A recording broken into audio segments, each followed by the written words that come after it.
The historical neoliberal consensus on immigration is that legal immigration is inherently good. Yeah, look, I think with all due respect to Mr. Musk and Vivek Ramaswamy, they should focus on saving federal dollars for the taxpayers and not immigration policy. Look, President-elect Trump said that we should provide a visa or working permit to everybody who graduates from an American college. I agree.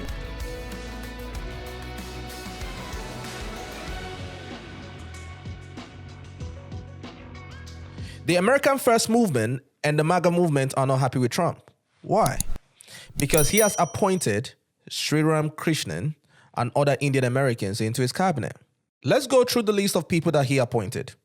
He has appointed Vivek to work with Elon Musk in Dodge, Kash Patel as the director of FBI, Hamit Dillon as the Assistant Attorney General for Civil Rights, Jay Bhattacharya for the director of the National Institute of Health, and Sriram Krishnan for the senior White House policy advisor on AI. Let's look at the appointment post from Trump on X. Sriram Krishnan will serve as the senior policy advisor for AI at the White House Office of Science and Technology Policy, working closely with David Sachs. Sriram will focus on ensuring continued American leadership in AI and help shape and coordinate AI policy across government, including working with the President's Council of Advisors on Science and Technology. Sriram started his career at Microsoft as a founding member of Windows Azure. So who is Sriram Krishnan and what is his background? He started his journey in Microsoft. He led product teams at Twitter, Yahoo, Facebook, and Snap. He developed mobile ad products when he was with Meta and Snap. He was a general partner at Andreessen Horowitz. He's an entrepreneur and venture capitalist. After his appointment, the American First and the MAGA movement had this to say about him. Yeah, look, I think with all due respect to Mr. Musk and Vivek Ramaswamy, they should focus on saving federal dollars for the taxpayers and not immigration policy. I understand some of the points that Catherine made, and I agree to an extent, but I think the U.S. should focus more on domestic skill development. Studies also show that H-1B1 exacerbates employers hiring individuals from outside of the country when they could potentially hire minorities, for an example, which we know there's a shortage in the STEM fields.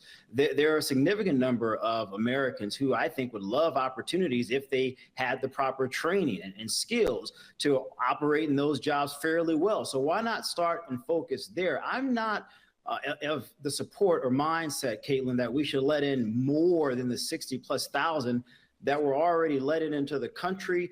Do we have some deficits? I certainly understand that point, again, to what Catherine was sort of alluding to. But I think by focusing on increasing domestic skill development, you can decrease the furtherance of those deficits by virtue of saying, you know what, we're going to spend more of our time, more of our dollars educating our own citizens to compete for these jobs versus saying, let's increase to 100,000 or maybe even more for employers to bring in individuals from India, which is a predominant country where many of them come from. I don't agree with that at all. And I think folks in the MAGA world have every right to be angry with Vivek and Elon Musk. So after his appointment, the American First journalist, Laura Loomer, had this to say about him. Deeply disturbing to see the appointment of Sriram Krishnan as the senior policy advisor for AI at the Office of Science and Technology. It is alarming to see the number of career leftists who are now being appointed to serve in Trump's administration when they share views that are in direct opposition to Trump's American First agenda. How will we control immigration in our country and promote American First innovation when Trump appointed this guy who wants to remove all restrictions on green card caps in the United States so that the foreign student, which makes up 98% of the employees in Silicon Valley, can come to the US and take jobs that should be given to American STEM students?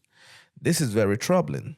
Mind you, none of these tech executives who are meeting with Trump are getting appointed in his cabinet supported him in 2020 or during the 2024 primaries. I feel like many of them are trying to get into Trump's administration to enrich themselves and get contracts at DOD. This is not America First policy. To which David Sachs replied her, point of clarification, Sriram did not say that he wants to remove all caps on green cards. He said he wants to remove country caps on green cards. Right now, every country in the world gets allocated the same number of green cards, no matter how many qualified applicants it has. So applicants from India have an 11-year wait, whereas applicants from many other countries have no wait at all. Sriram still supports skilled-based career for receiving a green card, not making the program unlimited. In fact, he wants to make the program entirely merit-based. Supporting a limited number of highly skilled immigrants is still a prevalent view on the right. Sriram is definitely not a career leftist. Now, what I have to say about this is this whole situation reminds me of a situation that happened here in England a couple years ago, talking about the Brexit, right? Where so many people were coming out to say that foreigners are obviously taking their jobs and everything, which is clearly not true. You go what I mean?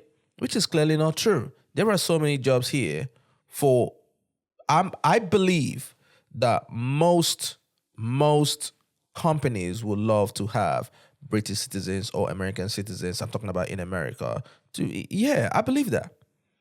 You know what I mean?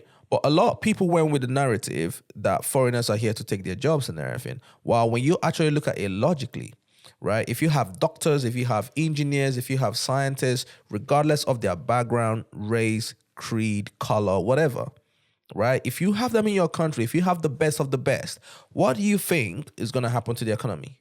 The economy is going to grow.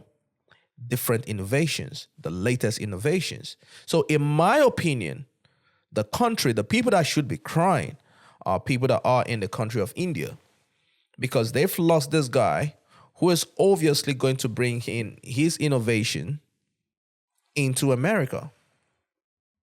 If India was doing what they're supposed to be doing, they should not have let this guy go. They absolutely should not let him go. You get what I'm saying? So when I look at this whole situation, sometimes I feel that people do not understand immigration. They look at immigration and they think everything means illegal immigration and all that. No. You go, I mean, when you look at someone like Elon Musk, who's an immigrant, look at what his innovations have done for America. America is the country that is benefiting from all his creations, not South Africa. You get what I mean? So when I look at some of these people, this whole situation, right? Let me break it down. This situation is like having someone who's from a particular family. He's a creator. Let's say he's a carpenter or something. He does a lot of wonderful things. But the family does not appreciate his work. So he decided to go over to this other family. And obviously they welcome him in. And he's creating all these wonderful things for them. And then the people in that family starts crying and say, oh no, he's not from this family. He's not. This guy, he is bringing in innovations. He's bringing in resources into the family. That's what the situation is. So when I look at people like Laura crying and other people like her, I'm thinking, what are you guys even doing? But I'm not surprised, right? Because David Sachs, he's a South African. Elon Musk, he's a South African. Simran, he's Indian. Some of these people had to migrate to the West. Some of these people had to migrate to America, right? And they are building wonderful things that they are building and everything. They understand. They see it from a whole different perspective. You go what I mean? And I think some of these people that are crying, and I understand being a nationalist. I understand being proud of your country and you want your country to reflect you and you reflect your country. I agree with that. I understand that. But sometimes I feel like some of these people have gone out of the realm of being nationalists into the realm of racism. For example, When this video came out of Simran on his podcast having a laugh with his co-host, let's play it. Question is for both. It's the elephant in the room is just get married to a US citizen, make that happen, figure it out. And Stay tuned for our upcoming episode on finding romance with people of the US. I say it jokingly, but you'd be surprised how many people have to actively think about that now because, anyway. I'll just say, by the way, that's an untapped market opportunity here. By the way, we're talking obviously about, people actually doing this for the right reasons. But I know a lot of single American friends who have been looking for love for a very, very long time and have been unsuccessful, right? And they would love nothing better than a very smart, accomplished Indian boy or girl. Right? It could be suitable boy, suitable girl, right? That they would love to get married to. So there is a rom-com to be made here somewhere, right? Like, I can totally just see it in my head, right? You're like, hey, I want to get, citizenship. You're like, I haven't found love. And they come together and then immigration brings them together. Maybe they get married at an embassy or a consulate somewhere. Let's make it happen, Hollywood. So after this video came out, someone tweeted this. No H-1B, no problem.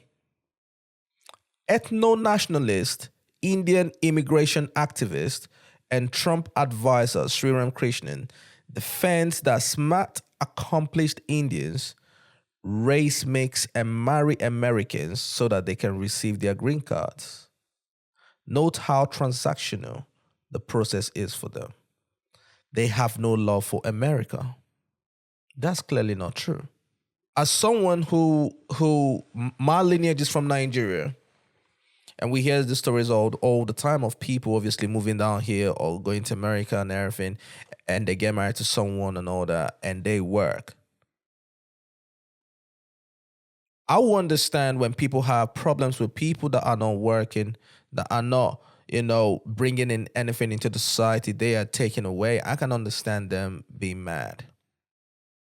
But when you have someone like this and others like him who are hard workers, who genuinely love America. You don't have to be born in America to love America. You don't have to be born in the UK to love the UK.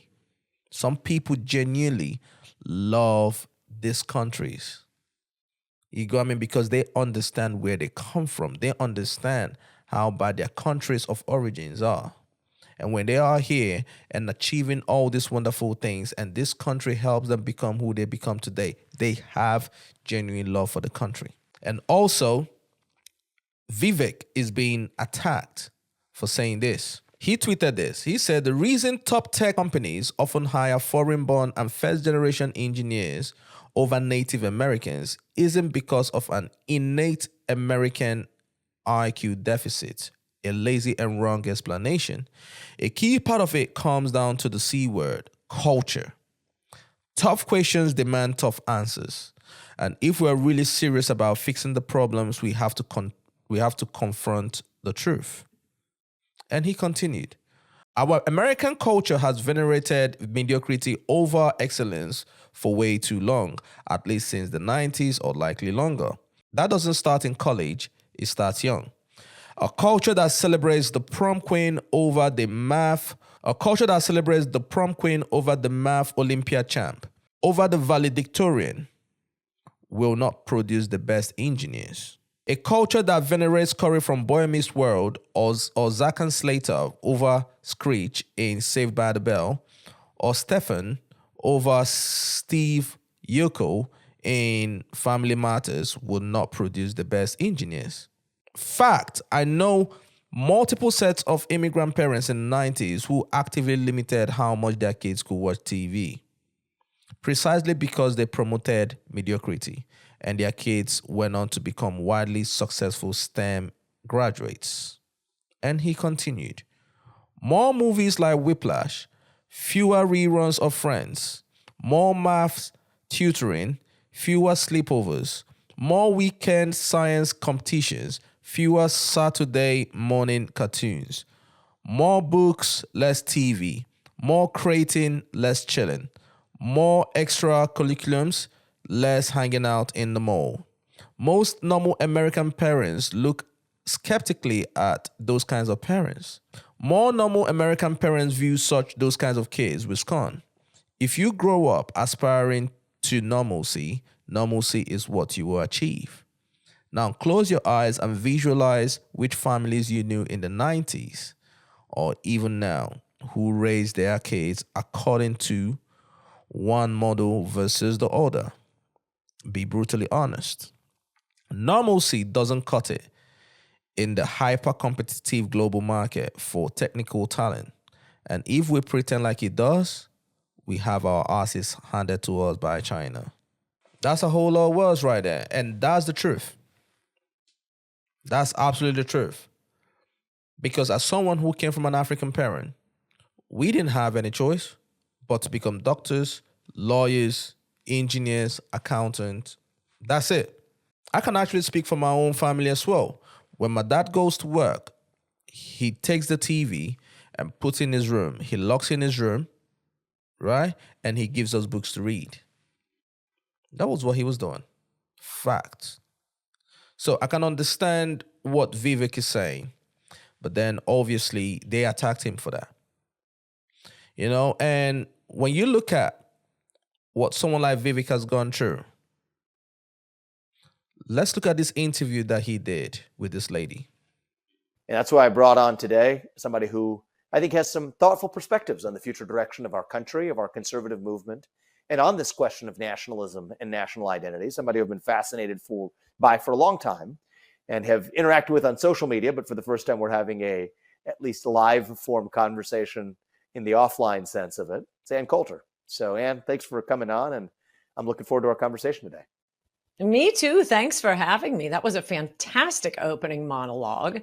I too am a fan of yours. So I'm going to make a point of disagreeing with you so that it will be fun. You are so bright and articulate, and I guess I can call you articulate since you're not an American Black. Can't say that about them. That's derogatory. And that was a great opening segment. Lots of things to talk about there. Oh, and I agreed with many, many things you said during. In fact, probably more than most other candidates when you were running for president. But I still would not have voted for you because you're an Indian. Someone like Vivek has gone through a lot, right? And also we have seen what some of these people have obviously said about J.D. Vance's wife as well. Also check out what Vivek had to say on immigration. The historical neoliberal consensus on immigration is that legal immigration is inherently good because it allows companies to reduce the costs of production to achieve the same level of overall output, which in turn has the effect of increasing the size of the overall economic pie.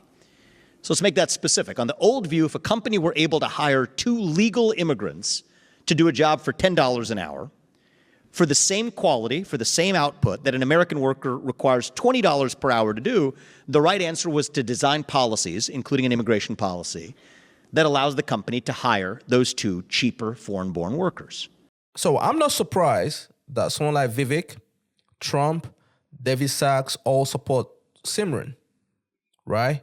Because when you look at their history, Musk is from South Africa. David is from South Africa. Vivek is Indian. Right? They understand culture. They understand immigration. They look at it strictly from the country benefiting from the best. That's it. You know, and I think everybody just needs to relax. Everybody needs to believe in these people. Believe that Trump knows what he's doing. Believe that Elon knows what he's doing. Right? And just wait and see how everything plays out. That's my thoughts. Well, look, President-elect Trump said that we should provide a visa or working permit to everybody who graduates from an American college. I agree. Let's do that. I mean, we have foreign students who come here who study All we're doing is subsidizing other countries if we're forcing them to go back and not deploy the talents and skills they got here in our country. I hope he listens on immigration to people like Elon Musk, Vivek Ramaswamy, but also takes into account his desire to reduce grocery prices, to reduce housing prices. If he wants to accomplish that, immigrants play such an important role in our economy across the continuum, across the skills continuum, right? From low skills jobs, hardworking, to high skills jobs, founders, engineers. They're really a big part of what makes America as prosperous as we are. And as your last panelist said, in many ways, it's our superpower that we have the best and brightest and hardest working people from across the world that want to come here and live the American dream and be part of making our country safer, stronger, and wealthier. Listen, if you're not subscribed to the channel, please do that. Subscribe to this channel, watch the videos, and leave a like. It's your boy Toby. Salute.